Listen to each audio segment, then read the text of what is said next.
welcome to the latest edition of Cloud in My Coffee. This week we have the new CTO of Engineered, Mr. Gabe Monroy. Gabe, welcome to the show. Thanks for having me. We're going to ask you a few questions and get you a little bit more out there with the community in video land. So to start off with, you came to us from OpDemand and from Deis. Why don't you tell us a little bit about the story of Deis and how you became involved? Sure. Yeah. I think the probably easiest way to explain it is I was doing consulting in Manhattan for lots of different software companies, and I started to see a lot of the same problems around kind of deployment automation and things like that.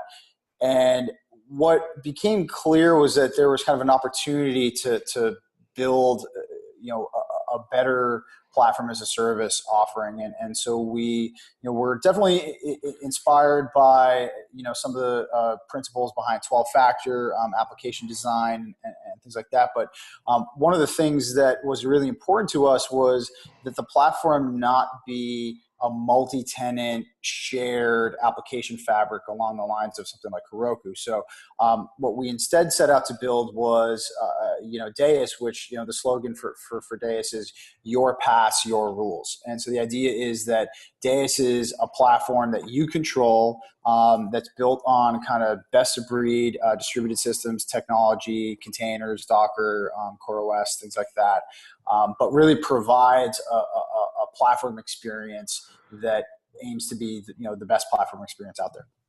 Very cool. Very cool. Now you bring up Docker and container. Like why do you think, in just speculation, why are containers such a hot topic right now? Like everywhere you go, it's all about containers. It's all you hear, every conference, every meetup, somebody's talking containers. Why do you think that is? Well, yeah, it's a good point. Yeah, containers have actually been around for a really long time, and I think the way I look at it is, containers are really about three things. They're about process isolation, the idea that you can isolate a process securely on a host. They're about resource restriction, so you can limit CPU, memory, things like that.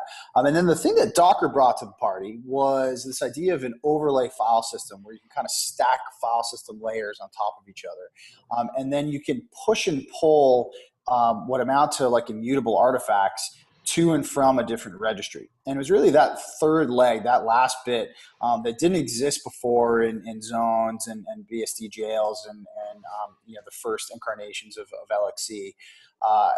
And it was that bit that really, in my view, caused Docker to take off the way that it has. But at the end of the day, containers provide speed boost because they're processes, so they start like as fast as processes do. They don't take minutes like VMs. They're incredibly efficient in the sense that you're not reusing you're not spinning up a ton of VMs with all the associated memory and device driver management and all that kind of garbage that you really don't need to run your app. And then they're portable, right? This idea of immutable artifacts that are portable, you can push and pull from your laptop to staging to prod. Those things those benefits are really, really striking when you kind of first see it, and to a lot of folks who finally have Docker kind of click in their head, it's a magical moment. Oh, right on. I've been playing around with it, so yeah, I'm pretty interested. As the clicking begins, I'm starting to see exactly what you're talking about. Before you got into containers, what was your primary development focus? What were you kind of into before you became Mr. Container Guy? Well, so I was actually before Deis, we had come up with a orchestration system, which was kind of like a YAML manifest that could be used to provision complex infrastructure with kind of dependency management and things like that. It's basically CloudFormation, like 2 years before Amazon came out with it. And then Amazon came out with it, and that was the end of that project. So, although we had some interesting customers and use cases for it, so we got to talk to lots and lots of developers, and we kept hearing the same thing over and over, which was like, how do I get a pass that like I can run myself?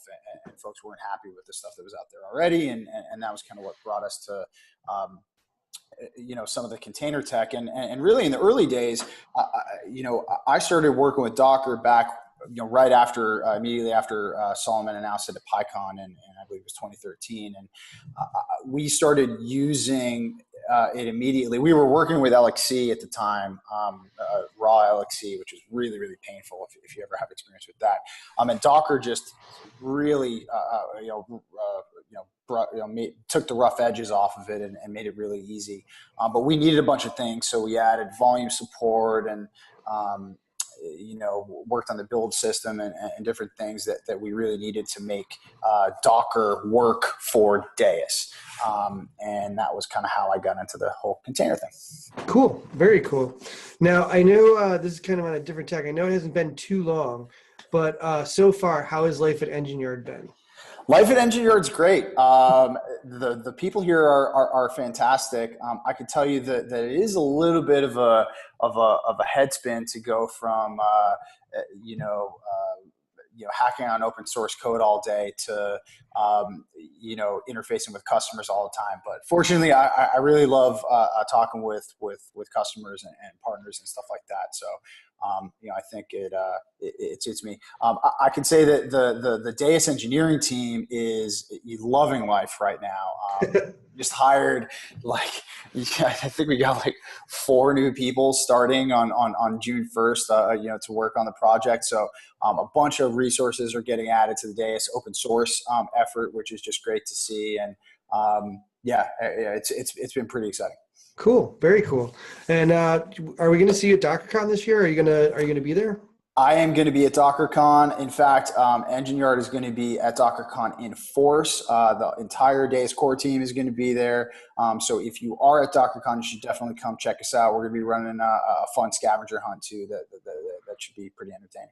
Very cool. Very cool. So this last question is the big question. I ask this in every interview that I do. So there is a right and a wrong answer to this. So don't screw it up. Who's the best superhero? The best superhero? Oh, yes. Goodness. Wow. Yeah, that's pretty tough. I'm gonna have to go with Iron Man because I'm a big fan of the. I'm so close. He's like a self-made man, all that stuff. He built it all himself, and that engineering prowess goes a long way in my book. Absolutely, and that's why the right answer is Batman. Oh, okay. All right. So similar kind of concept. Yeah, similar concept, different universe. So I'll give you that one. I'll give you. Okay. All right. Good. Take Iron Man. Dave, thank you so much for your time. We really appreciate it, and hopefully we'll see you around soon. And we'll see everybody else next time for Cloud My Coffee. Thanks.